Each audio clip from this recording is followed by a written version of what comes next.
Shalom anak-anakku semuanya, senang bertemu kembali pada pertemuan kita kali ini. Seperti biasa, sebelum kita belajar materi selanjutnya, kita akan perkenalkan nama Miss adalah Kristiani Yanti Kana.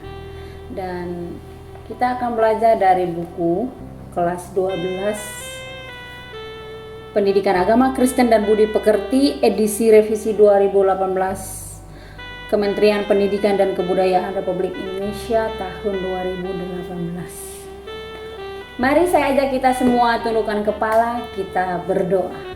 Bapa di surga, terima kasih Tuhan buat hari ini. Kami ada sebagaimana kami ada, semua karena kemurahan-Mu dalam kehidupan kami. Kami bersyukur Tuhan masih beri kami nafas kehidupan. Terlebih pada hari ini Tuhan masih beri kami kesempatan untuk belajar bersama, untuk bertumbuh bersama dalam pengenalan akan Kristus melalui pembelajaran hari ini. Terima kasih Bapa di surga, biarlah Tuhan menolong kami dari awal pertengahan hingga akhir pembelajaran hari ini boleh jadi seturut dengan kehendak Tuhan di dalam kehidupan kami. Terima kasih Bapa, di dalam nama Tuhan Yesus Kristus kami berdoa. Amin. Kita akan belajar tujuan dari pembelajaran hari ini, yaitu yang pertama adalah menjelaskan kaitan antara hidup bersama dengan orang yang berbeda iman dengan multikulturalisme.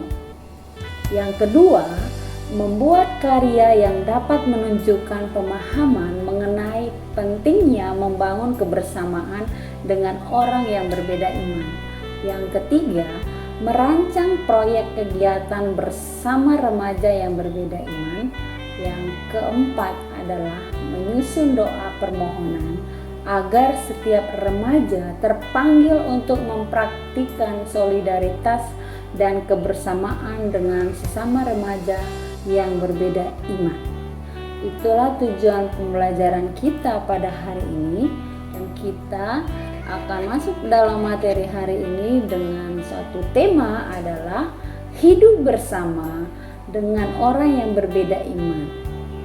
Kita akan mendasari pembelajaran kita pada hari ini dari Mazmur 133 ayat 1, 2, dan 3. Demikian firman Tuhan. Persaudaraan yang rukun. Nyanyian Siara Daud. Sungguh alangkah baiknya dan indahnya apabila saudara-saudara diam bersama dengan rukun, seperti minyak yang baik di atas kepala Harun, meleleh ke janggut Harun dan ke leher jubahnya, seperti embun gunung Hermon yang turun ke atas gunung-gunung Sion, sebab kesanalah Tuhan memerintahkan berkat kehidupan untuk selama-lamanya. Yang pertama, kita lihat pengantarnya. Bab ini merupakan rangkaian pembahasan dari pelajaran sebelumnya yang membahas mengenai multikulturalisme. Namun, pada dua bab sebelumnya, pembahasan mengenai multikulturalisme yang lebih banyak menekankan pada perbedaan budaya, cara pandang, adat istiadat, dan suku maupun kelas sosial. Oleh karena itu, pada pembahasan ini kamu akan belajar mengenai hidup bersama dengan orang yang berbeda iman sebagai bagian dari sikap multikulturalisme. Setelah mempelajari topik ini, diharapkan kamu akan bersikap lebih terbuka dalam memahami orang yang berbeda iman. Keterbukaan penting karena di masa kini kamu tidak dapat hidup sendiri. Di sekitar kamu ada teman, sahabat, dan saudara-saudara yang berbeda, bukan hanya suku dan budaya saja, tetapi juga agama.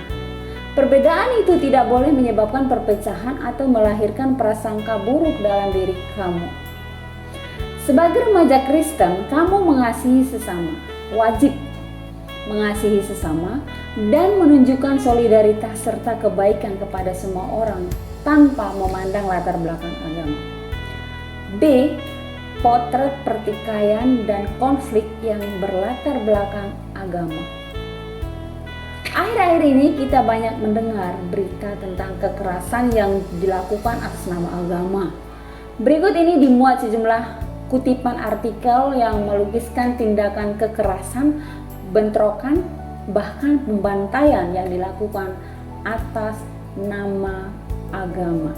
Artikel yang pertama, 3 hari kerusuhan yang terburuk antara kelompok Hindu dan Muslim dalam hampir 1 dasawarsa telah menyebabkan lebih dari 200 orang mati di India Barat.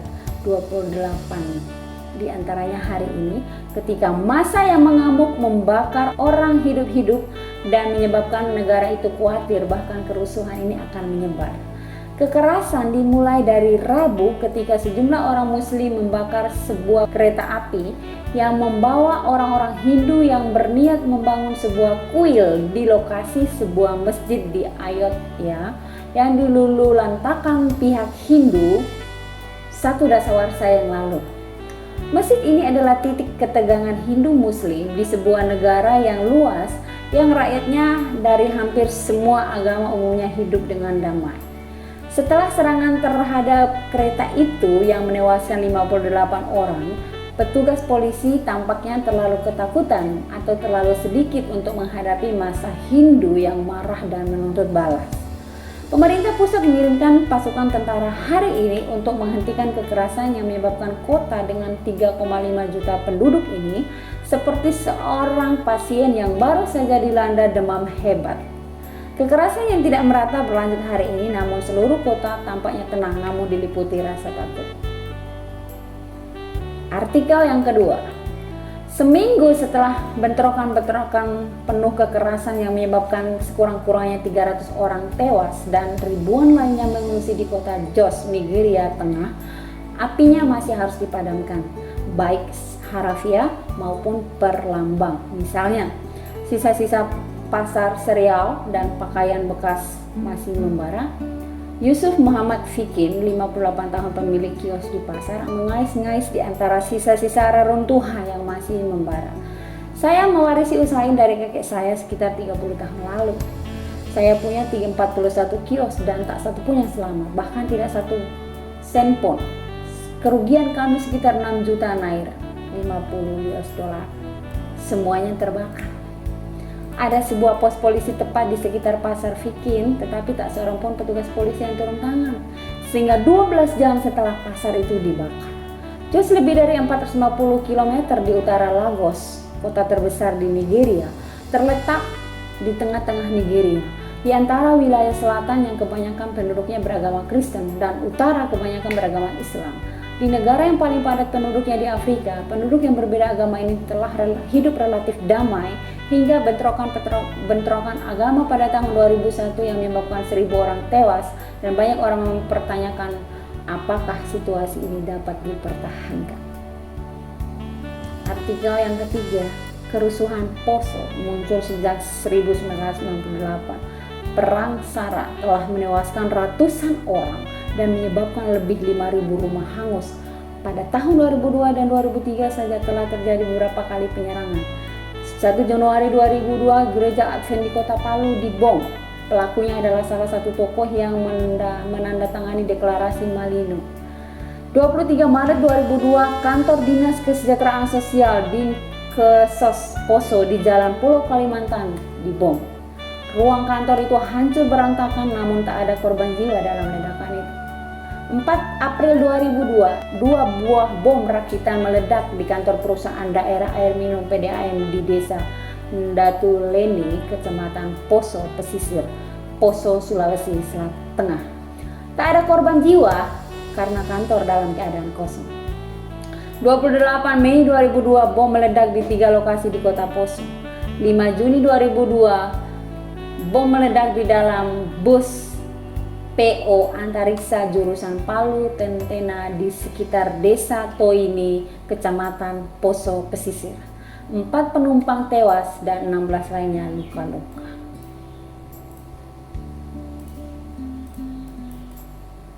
Artikel keempat, puluhan ribu warga muslim Bosnia yang berduka cita menghadiri upacara pemakaman pada hari Sabtu atas 534 korban dari pembantaian di Srebrenica tahun 1995 yang baru teridentifikasi.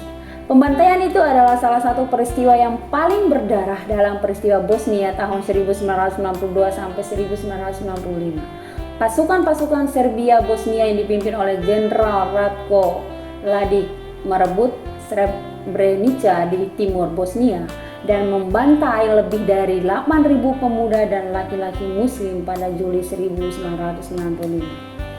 Bagi Fata Mehmedovic yang duduk di rumput di sebuah makam tempat anak lelaki bungsunya akan dimakamkan di sebelah abang dan ayahnya, pembantaian ini telah menghancurkan kehidupan keluarganya. Meskipun baru bertahun-tahun kemudian kerangka mereka berhasil ditemukan. Pada 2006, kerangka suaminya ditemukan dalam sebuah kuburan massal dan sejak itu Fata telah memakan 2 anaknya lagi berturut-turut. Anak yang ketiga terbunuh sebelum pembantaian itu dan dimakamkan di desa dekat Srebrenica, tempat Fata kini tinggal sendirian. Setiap kali waktu makan, saya tidak bisa makan atau minum tanpa mengenang anak-anak saya, katanya kepada Reuters sambil menatap sedih ke depan. Menurut kamu, apa yang menyebabkan konflik-konflik di atas terjadi? Kesimpulan, apakah yang dapat kamu tarik dari bacaan di atas? Tuliskan kesimpulan-kesimpulan kamu di bawah. Masalah-masalah yang terjadi dalam artikel 1-4, kalau kita mau simpulkan bahwa manusia lebih mengutamakan keinginan dagingnya atau keegoisannya atau agamanya daripada mengutamakan Tuhan. Kalau kita menggunakan pikiran dan perkataan Tuhan dalam kehidupan kita, saya sangat yakin pertikaian dan konflik yang terjadi tadi tidak akan pernah terjadi karena kita memiliki satu Allah yang menyatukan kita di dalam Yesus Kristus. Yang bagian C adalah pandangan mengenai hubungan antara pemeluk agama. Hubungan dengan sesama kita yang berbeda keyakinan memang tidak mudah. Sebab setiap agama cenderung mengajarkan bahwa agama itulah yang terbaik dan paling benar. Sementara semua agama lainnya salah atau keliru. Akibatnya para penganut agama yang saya peluk itulah yang akan masuk ke surga. Sementara para pengikut agama yang lain pasti akan ditolak masuk ke surga dan akibatnya mereka akan masuk ke neraka. Hampir semua agama mengajarkan dan mengklaim bahwa hanya agamanya yang benar. Dalam agama Kristen, dalam Injil Yohanes 14 ayat 6, Yesus berkata, "Akulah jalan dan kebenaran dan hidup. Tidak ada seorang pun yang datang kepada Bapa kalau tidak melalui aku." Yesus. Dalam Kisah Para Rasul 4 ayat 12, Petrus berkata, "Dan keselamatan tidak ada di dalam siapapun juga selain di dalam Dia, sebab di bawah kolong langit ini tidak ada nama lain yang diberikan kepada manusia yang olehnya kita dapat diselamatkan." Perhatikan kedamaian di dalam hidup di dunia dalam keberagaman agama dan melalui gambar di samping ini. Klaim-klaim kebenaran yang mutlak ini telah membuat orang sulit menjalani hubungan yang baik dan akrab dengan sesamanya yang berbeda keyakinan. Dapat saja 2 orang sahabat yang berbeda keyakinan, katakanlah yang seorang beragama Islam dan yang lain beragama Kristen, hubungannya dapat sangat akrab dan baik. Namun begitu menyentuh masalah-masalah yang berhubungan dengan agama, maka yang muncul adalah saling menganggap diri yang paling benar, paling hebat dan selamat. Lalu hubungan keduanya pun menjadi renggang. Pada tingkat hubungan yang semakin meruncing dan menajam, orang dapat saja saling melukai atau bahkan membunuh, seperti yang digambarkan dalam cuplikan-cuplikan berita di atas. Hal yang sama ini pula lah yang telah memicu berbagai konflik di negara kita. Bagian D, beberapa sikap berkaitan dengan hubungan antar agama. Konflik-konflik dan bentuk-bentuk kekerasan yang digambarkan tersebut semuanya dilakukan atas nama agama. Orang yang beragama lain dianggap sebagai lawan karena mereka berbeda, maka mereka tidak memiliki hak untuk hidup. Konflik di India yang disebutkan di atas terjadi dengan latar belakang yang panjang. Di tahun 1528, Jenderal Mirbaki dari ketentaraan Kaisar Babur membongkar semua kuil Hindu di Ayodhya dari abad ke-11 yang diyakini orang Hindu sebagai tempat kelahiran Dewa Rama. Baki lalu mendirikan Masjid Babri di lokasi itu. Pada 6 Desember 1992, Massa yang terdiri dari ribuan orang Hindu menghancurkan Masjid Babri. Dalam waktu 9 jam, masjid yang berumur 464 tahun itu pun rata dengan tanah. Kerusuhan pun menyebar di seluruh India, Pakistan, dan Bangladesh. Di Bosnia, pembantaian terhadap etnis Bosnia-Herzegovina dilakukan oleh orang-orang Serbia dengan alasan balas dendam atas apa yang dilakukan orang-orang Turki, nenek moyang orang etnis Bosnia-Herzegovina pada tahun 1300-an. Sudah tentu ini sebuah klaim yang sangat tidak masuk akal. Bagaimana mungkin sebuah dendam yang terjadi 600 atau 700 tahun yang lalu dibalaskan kepada cucu buyut si pelaku sekarang? Berdasarkan hal tersebut jelas terlihat bahwa motif-motif agama digunakan untuk membakar emosi orang dan membangkitkan kebencian terhadap kelompok-kelompok yang berbeda. Konflik-konflik yang terjadi di Halmahera, Ambon, Poso, dan lain-lain seolah-olah bermotifkan agama. Namun penyebabnya diduga keras sama sekali tidak ada kaitannya dengan agama. Sebab-sebab yang ada di balik semuanya itu seringkali bersifat politis karena melibatkan kepentingan elit-elit politik tertentu. Namun, agama dimanfaatkan untuk menghancurkan masyarakat untuk menyembunyikan motif yang sesungguhnya. Seorang pengamat berkomentar, pada permukaan memang ada kesan perang antar agama. Sejatinya, konflik di Halmahera tidak dapat dipandang parsial, tapi terkait erat dengan perseteruan di Kepulauan Maluku secara luas, terutama karena persoalan politik dan ekonomi. Kalau demikian halnya, apa yang harus kita lakukan sebagai satu bangsa dan sebagai orang yang mengaku sebagai murid Yesus Kristus?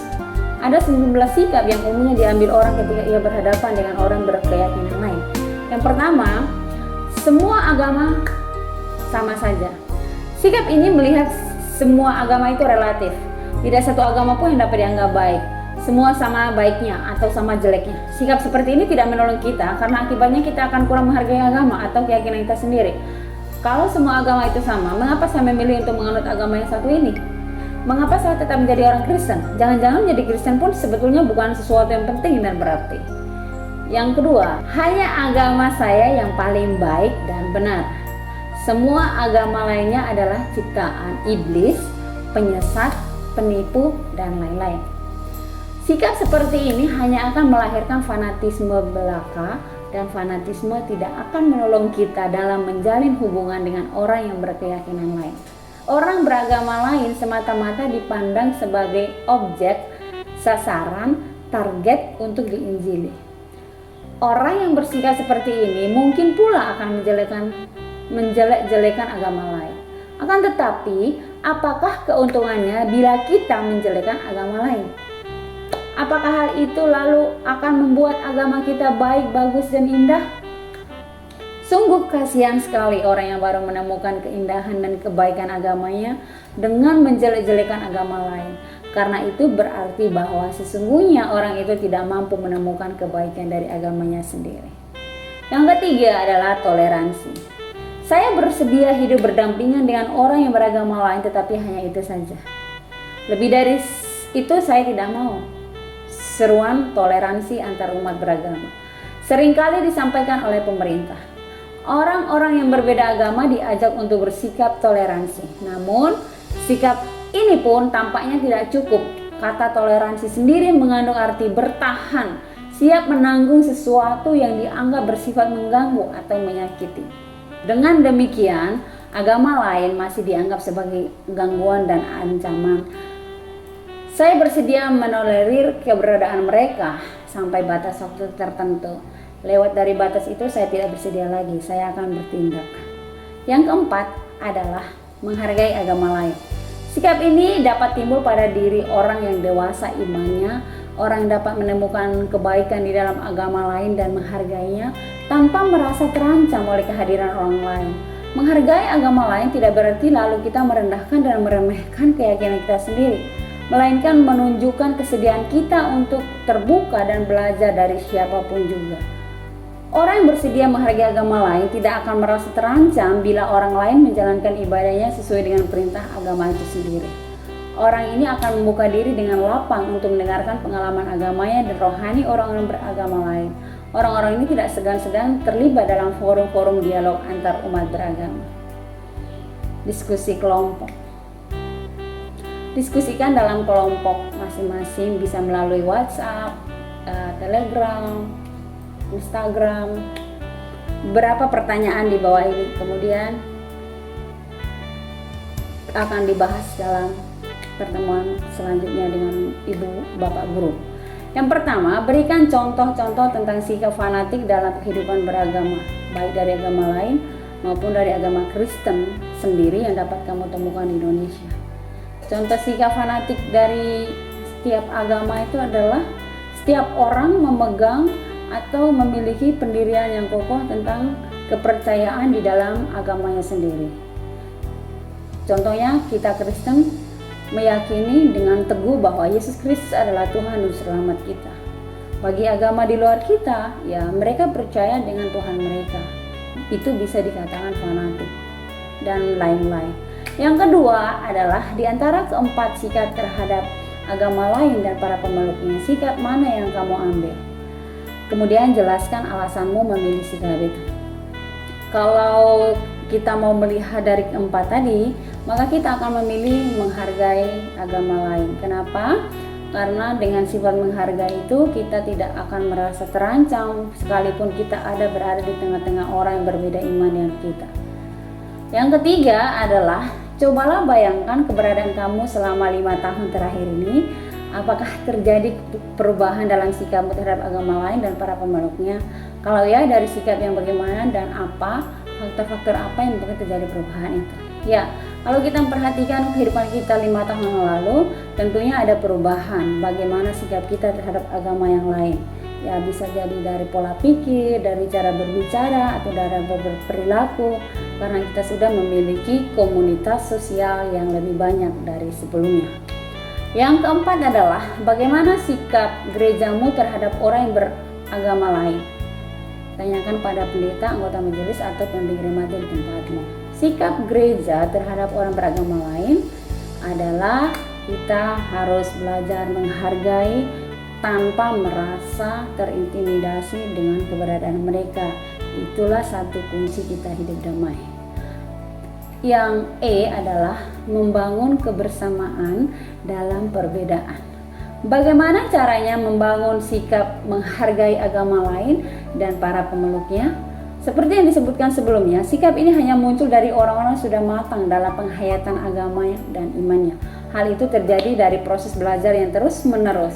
Belajar dari buku dan belajar lewat proses perjumpaan dan persahabatan dengan orang-orang yang berkepercayaan lain. Orang yang melewati hidupnya hanya di lingkungan orang-orang yang seagamanya saja dengan dirinya, kemungkinan akan sulit menerima kehadiran orang yang beragama lain. Oleh karena itu, belajarlah tentang kehidupan orang-orang yang berbeda agamanya dengan kamu. Melalui pergaulan itu, kamu akan mulai melihat bagaimana keyakinan itu diwujudkan dalam kehidupan sehari-hari. Bahkan tidak mustahil kamu akan memperoleh banyak pengetahuan yang baru lewat pengalaman itu.